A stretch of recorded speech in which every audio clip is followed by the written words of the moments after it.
Hello everyone and welcome back to our YouTube channel savvyforensics। So friends, आज के इस video में हम बात करने वाले हैं क्वेश्चन डॉक्यूमेंट्स के 58 पार्ट पर और यहाँ पर हम समझने वाले हैं identification of rubber stamp and seal के बारे में। बेसिकली जो आपकी सील्स होती हैं, लिक्विड वैक्स रहती है, रबर स्टैम्प होती है, तो इन सब के बारे में पूरा डिटेल में आज हम जानने वाले हैं। तो जल्दी से स्टार्ट कर लेते हैं। और यहाँ पर सबसे पहले अगर हम बात करें सील की, सो बेसिकली जो आपकी सील रहती है ये जनरली आपका जो एविडेंसेस होते हैं उनको रैप करके भेजने के लिए यूज़ करा जाता है और ये आपका जनरली जो लिक्विड वैक्स होती है उसको यूज़ करा जाता है। सो यहाँ पर होता क्या है कि जो भी आपका एविडेंस होता है उसको एक वाइट कलर के कॉटन के क्लॉथ से रैप करने के बाद में जो एविडेंस की अपर सरफेस होती है वहाँ पर और साथ में जहाँ पर आप निटिंग करते हैं, यानी कि जो आपकी रबर जो आपका क्लॉथ रहता है उसको क्लोज करने के लिए प्रॉपरली आप सुई धागे से उसको प्रॉपरली बंद करते हैं,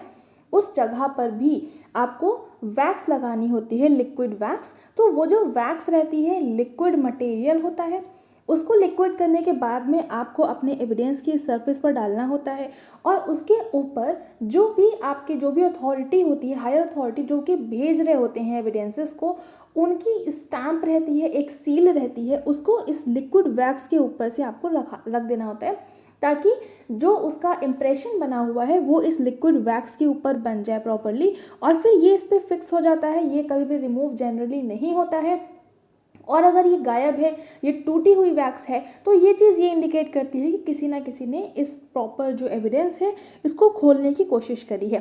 ठीक है, तो ये बेसिकली ऑथेंटिसिटी को बताने के लिए ये सील का यूज़ करा जाता है, जो कि लिक्विड वैक्स आपकी जनरली यूज़ होती है फोरेंसिक साइंस लेबोरेटरीज़ में एविडेंसेस को भेजने के लिए वापस जब इसका एग्जामिनेशन हो जाता है। उसके अलावा जो लोग जो आपके पुलिस ऑफिशियल्स होते हैं, जब वो लोग किसी एविडेंस को कलेक्ट करके भेजते हैं तो उन लोगों को भी सेम यही वैक्स का यूज़ करना होता है। ठीक है, so it is used for making an impression in wax, clay, paper और सम अदर मटेरियल।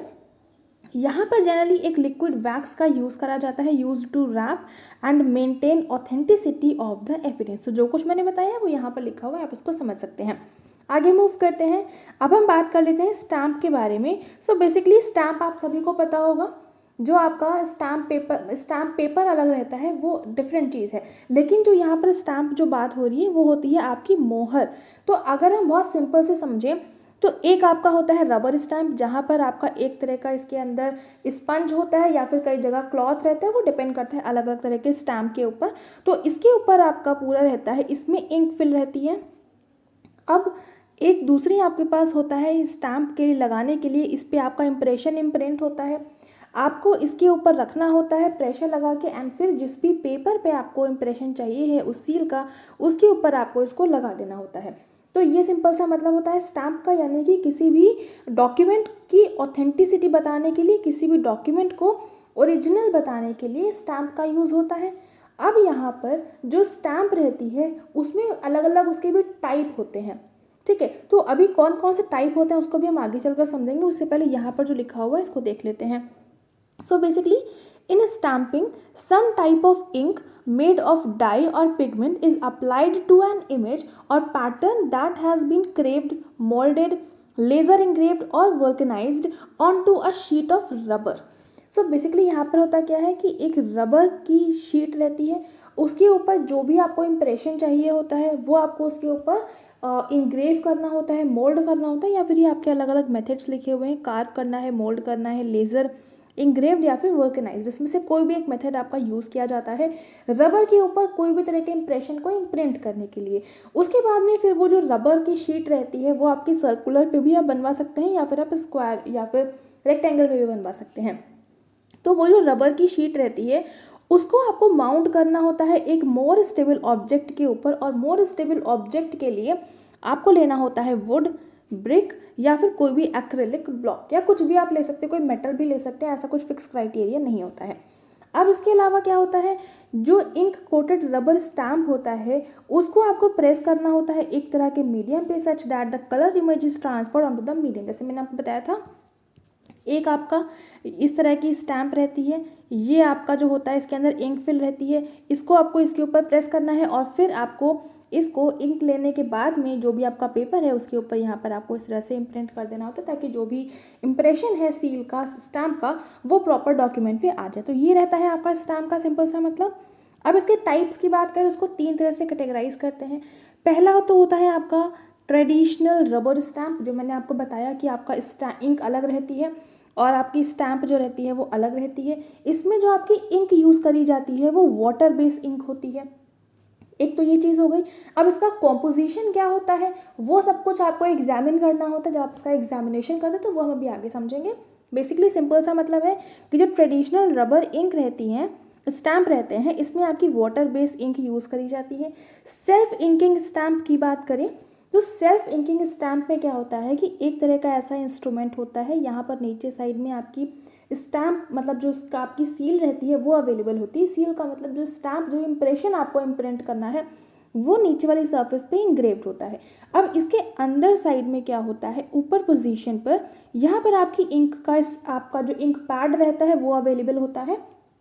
तो जब आप ऊपर से प्रेशर लगाते हैं, मतलब इसमें आपको कुछ नहीं करना है, मान लीजिए इस पेपर के ऊपर आपको इस पोजीशन पर आपको इम्प्रेशन चाहिए है स्टैम्प का, तो अब आपने ये वाला जो इंस्ट्रूमेंट था इसको आपने इसके ऊपर इसी पोजीशन पर रखा। अब जब आप इसके ऊपर रखेंगे तो इसमें होगा क्या, ये जो आपका इस तरह का इंस्ट्रूमेंट है, इस पोजीशन पर यहाँ पर आपका जो रहता है इम्प्रेशन होता है जिस भी चीज़ का आपको चाहिए है, और ऊपर साइड में आपकी इंक पैड अवेलेबल होता है। तो अब आपको इस पोजीशन पर रखने के बाद में ऊपर से लगाना होता है प्रेशर। तो जब आप प्रेशर लगाते हैं तो ये वाला जो इम्प्रेशन वाला पार्ट होता है, जहाँ पर किसी भी चीज़ का इम्प्रेशन अवेलेबल होता है, वो टर्न करके ऊपर जो इंक पैड होता है वहाँ से इंक लेता है, एंड देन ये वापस से टर्न करके आपके पेज पे आ जाता है, पेज पे नीचे आ जाता है, और जहाँ पर आपको इम्प्रेशन चाहिए होता है वहाँ पर आपका इम्प्रेशन लग जाता है। ठीक है, तो इसमें आपको अलग से ऐसा नहीं करना है कि स्टैम्प पैड से, इंक पैड से आपको इंक लेनी है स्टैम्प का यूज़ करते हुए फिर आपको अलग लेके जाना है, ऐसा कुछ नहीं है। डायरेक्टली आपको इंक, ये वाला जो टाइप रहता है सेल्फ इंकिंग स्टैम्प, इसको डायरेक्टली अपने पेपर के ऊपर रखना है और आप सीधे आपको प्रेस कर देना है, इतना करना होता है। और इस तरह से आपका ये इंक पैड यूज़ होता है। इसमें जो आपकी इंक यूज़ होती है सेल्फ इंकिंग स्टैम्प में भी, ये भी आपकी वाटर बेस्ड इंक होती है। अब इसका नाम सेल्फ इंकिंग स्टैम्प क्यों है, क्योंकि यहाँ पर आपको अलग से मैनुअली इंक नहीं लेनी है, आपको बस ऊपर से प्रेशर लगाना है एंड देन वो ऑटोमेटिकली इंक को कलेक्ट कर लेगा। नेक्स्ट अगर हम बात करें प्री इंक्ड स्टैम्प की, तो प्री इंक स्टैम्प का मतलब क्या है कि स्टैम्प में ऑलरेडी इंक अवेलेबल होगी, आपको कुछ नहीं करना है। बस इसमें क्या होता है, इसमें एक तरह का इंक का सेल होता है और impression pad built into one, मतलब कि जो इम्प्रेशन पैड होता है और जो इंक सेल रहता है वो दोनों का दोनों एक ही में अवेलेबल होता है। इम्प्रेशन पैड का मतलब जहाँ पर आपकी स्टैम्प का जो भी प्रिंट है, जिसका भी इम्प्रेशन आपको चाहिए है वो चीज़, और जो इंक पैड है वो दोनों आपके साथ में एक ही जगह पर अवेलेबल होते हैं। आपको डायरेक्टली इस तरह के स्टैम्प का यूज़ करते हुए पेपर पे लगाना होता है स्टैम्प। इसमें जो इंक यूज़ करी जाती है इसमें आपकी ऑयल बेस्ड इंक होती है। तो ये काफ़ी इंपॉर्टेंट क्वेश्चन बन सकता है, तो ये आपको पता होना चाहिए, तो इसको ध्यान रखेंगे कि प्री इंक स्टैम्प में आपका ऑयल बेस्ड इंक यूज़ होती है, लेकिन जो सेल्फ इंकिंग स्टैम्प और ट्रेडिशनल रबर स्टैम्प होता है इसमें आपका वाटर बेस्ड इंक को यूज़ करा जाता है। अब यहाँ पर इसकी इमेज देख लीजिए। पहला वाला आपको सबको पता होगा, ये वाला आपका ट्रेडिशनल है, ये अलग से इंक पैड है और ये आपका स्टैम्प है। नेक्स्ट ये जैसे मैंने आपको बताया था कि नीचे साइड में ये आपका, इसकी ये जो आप इधर देख रहे हैं इतना पोर्शन जो ऊपर का है, इसको आपको प्रेशर डाल के नीचे लेके आना है। इस पोजीशन पर आपका स्टैम्प पैड अवेलेबल है और इसके जस्ट नीचे जो है आपका रबर जो इम्प्रेशन रहता है वो है यहाँ पर। ठीक है, तो जब आप ऊपर से प्रेशर लगाएंगे नीचे की तरफ तो ये आपका नीचे इम्प्रिंट कर देगा आपके पेज के। नेक्स्ट लास्ट में आप देख सकते हैं कि ये प्री इंक स्टैम्प है, इसमें से ये जो नीचे इसका कैप है इसको रिमूव करेंगे और डायरेक्टली आपको स्टैम्प लगा देना होता है। तो ये आपका प्री इंक स्टैम्प है जहाँ पर आपका इंक और आपका जो रबर इम्प्रेशन है दोनों एक ही जगह पर अवेलेबल होते हैं। ठीक है, नेक्स्ट अब हम आगे मूव करते हैं और अब इनके एग्जामिनेशन के बारे में बात कर लेते हैं। सो बेसिकली सबसे पहली चीज़ तो यही है कि जो आपकी इंक वाली स्टैम्प है और जो आपकी सील है, एग्जामिनेशन के पर्पज़ से पहले तो आपको यही चेक करना होता है कि जो स्टैम्प या सील लगी हुई है वो प्रॉपर्ली सही तरह से लगी है या नहीं लगी है, उसमें किसी तरह का कोई भी ब्रेकेज या डिस्टॉर्शन या इस तरह की कोई चीज़ है या नहीं है। इतना करने के बाद में जो भी उसमें डिटेल्स अवेलेबल होती हैं उसको आपको चेक करना होता है। डिटेल्स का मतलब है कि जो भी उसमें टेक्स्ट लिखा हुआ है, मान लीजिए कि फोरेंसिक साइंस लैब की इस तरह का इंप्रेशन है, इसमें साइड साइड में लिखा हुआ है फोरेंसिक साइंस लैब और बीच में इसका सिंबल बना हुआ है, ठीक है। अब कौन सी लैब है वो भी इसमें लिखा होगा। तो इस तरह का आपके पास एक स्टैम्प है। तो अब जो आपके पास इंप्रेशन आया है उस पर पहले आपको चेक करना होगा कि ये क्या क्या इसमें लिखा हुआ है, तो ये आपको देखना होता है। और जब आप इसका एग्जामिनेशन करेंगे तो यहाँ पर जो फॉन्ट यूज़ करा गया है उस टेक्स्ट को लिखने में, यानी कि जो फॉन्ट है हर एक लेटर किस तरह से बना है, क्या डिस्टेंसिंग है, किस डायरेक्शन में लिखा गया है, तो ये सारी चीज़ें भी आपको प्रॉपर्ली एनालाइज करनी होती हैं। जैसे कि हमने आपको बताया था, जो आपका हैंड प्रिंट वाला वीडियो मैंने बताया, न्यूमरल्स वाले वीडियो में बताया था, और जो मैंने बेसिक जो आपका रहता है एग्जामिनेशन जो एलिमेंट्स हमने बताए थे हैंड राइटिंग के, वो सारे आपको यहाँ पर भी देखने होते हैं। उसके बाद में जो आपकी स्टैम्प लगी है तो उसमें इंक का जो सैचुरेशन है, यानी कि जो इंक अवेलेबल है वो प्रॉपर्ली सही तरह से लगी है या नहीं लगी है, यानी कि कोई भी आपके स्टैम्प का कोई पोर्शन गायब तो नहीं है, ये आपको चेक करना होगा। उसके अलावा जो लेटर्स होते हैं उसके एजेस प्रॉपर हैं, बने हैं कि नहीं बने हैं तो राउंड है या एज बिल्कुल फाइन एज है, तो ये सारी चीज़ें आपको देखनी होती हैं। जैसे मैंने बताया, जो आपके हैंड राइटिंग में एग्जामिनेशन जो रहते हैं, सेम वही जो आपको टेक्स्ट का एग्जामिनेशन करने के लिए यूज़ करा जाता है पैटर्न, वही चीज़ आप यहाँ के भी टेक्स्ट के एग्जामिनेशन के लिए यूज़ करेंगे। उसके अलावा यहाँ पर आपको इंडेंटेशन मार्क्स भी चेक करने होते हैं, जो भी इंक्ड लाइन होती है, यानी कि जो इंप्रेशन होता है वहाँ पर जो भी इंडेंटेशन मार्क्स होते हैं वो भी आपको चेक करने होते हैं, क्योंकि यहाँ पर आप प्रेशर लगा रहे हैं, तो आप जितना प्रेशर लगाएंगे उतने ही अकॉर्डिंग ही आपके पेपर पे उसका इंडेंटेशन मार्क बनेगा। तो ये चीज़ बहुत इंपॉर्टेंट हो जाती है। उसके अलावा टेक्स्ट का बॉर्डर कैसा है, बॉर्डर का मतलब होता है कि कोई टेक्स्ट है, मान लीजिए कुछ इस तरह का एल बना हुआ है, अब ये थोड़ा सा थिकनेस रहेगी जब आपका इंप्रेशन बनेगा, तो अब यहाँ पर बॉर्डर का मतलब है कि जो किनारी है वो ज़्यादा डार्क है या कम डार्क है, और जो सेंटर वाला पोर्शन है वो ज़्यादा डार्क है या कम डार्क है, तो ये भी आपको चेक करना होता है। और जो बॉर्डर्स अवेलेबल हैं वो परफेक्टली बने हैं कि नहीं बने हैं, ये सारी चीज़ें आपको देखनी होती हैं। उसके अलावा जो टेक्स्ट लिखा हुआ है, यानी कि जो इंप्रेशन है, उसमें किसी तरह का कोई ब्लरिंग है या नहीं है, कोई डिस्टॉर्शन है या नहीं, ये सब आपको देखना होगा। उसके अलावा जो इंक्ड इंप्रेशन के जो पैची एरियाज़ होते हैं उन पे आपको थोड़ा सा फोकस देना होगा एग्जामिनेशन करने के टाइम पर।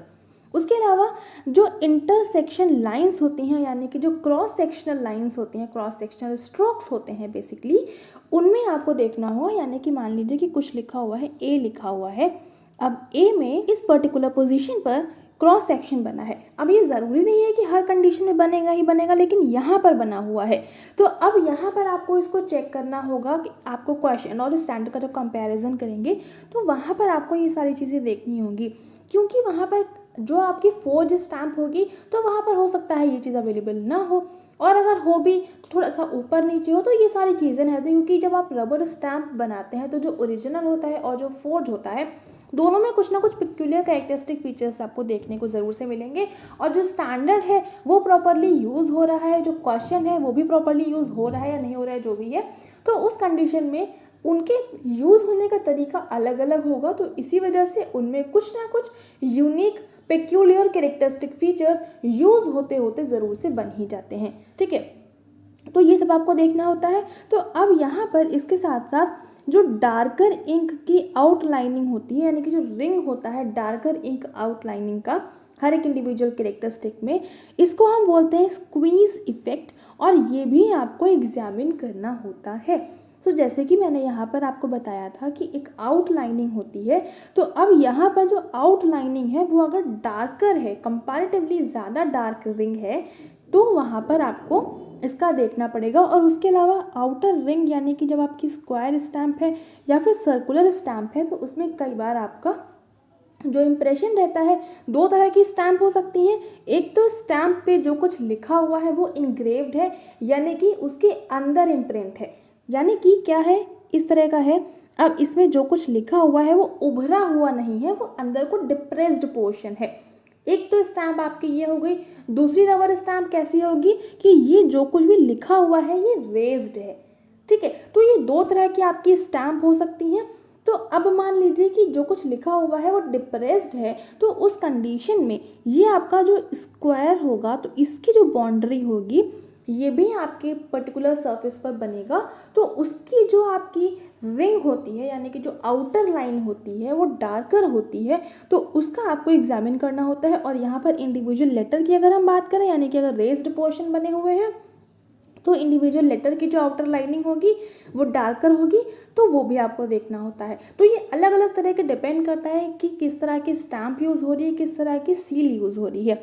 उसके अलावा यहाँ पर आप केमिकल कॉम्पोजिशन का एग्जामिनेशन भी कर सकते हैं। जो स्टैम्प है या फिर जो सील यूज़ हुई है उसका कॉम्पोजिशन क्या रहा था, उसका साइज़ क्या था, किस तरह के लेटर्स बने हुए थे, तो ये सारा जो बेसिक चीज़ें होती हैं वो तो आप एग्जामिन करेंगे ही। बाकी यहाँ पर कुछ डिफरेंट चीज़ें थी वो मैंने यहाँ पर आपको बताई। ठीक है, सो उम्मीद करती हूँ आपको रबर स्टैम्प और सील का एग्जामिनेशन किस तरह से करना होता है आपको समझ में आया होगा। कुछ चीज़ें मैंने यहाँ पर आपको नहीं बताई हैं क्योंकि वो बेसिक हैं। जब आप हैंड राइटिंग का एग्जामिनेशन करते हैं, न्यूमरल्स का एग्जामिनेशन करते हैं, हैंड प्रिंट का एग्जामिनेशन करते हैं, तो जो बेसिक चीज़ें वहाँ पर आप यूज़ करेंगे, वहाँ पर आप एग्जामिन करेंगे, वो सारी की सारी आपकी यहाँ पर भी एप्लीकेबल होंगी। बस वो कंडीशनल होता है, जहाँ पर जिस तरह की अवेलेबिलिटी होती है वहाँ पर आपको उस तरह का उसका यूज़ करना होता है। ठीक है, सो उम्मीद करती हूँ आपको ये समझ में आया होगा। एंड ये वीडियो भी यहाँ पर कंप्लीट हो चुका है और इसके बाद में अब ये लास्ट है। हाँ, यहाँ पर आपको पूरा कंप्लीट हो चुका है। इसके बाद में नेक्स्ट हम कुछ अगला नेक्स्ट वीक में कुछ नया टॉपिक करेंगे और उम्मीद करती हूँ आप लोगों को मैंने जो होमवर्क दिया था आप लोगों ने कर लिया होगा। तो संडे तक मुझे ज़रूर से सेंड कर दीजिएगा ताकि मैं आगे उसका वीडियो बना पाऊँ और आपको समझा पाऊँ कि किस तरह से आपको उसका एग्जामिनेशन करना होता है। जब आप लोग मुझे करके देंगे तो ही मुझे समझ में आएगा कि कितना आपको समझ में आया है, तो उस अकॉर्डिंग मुझे कितना और आपको बताना है।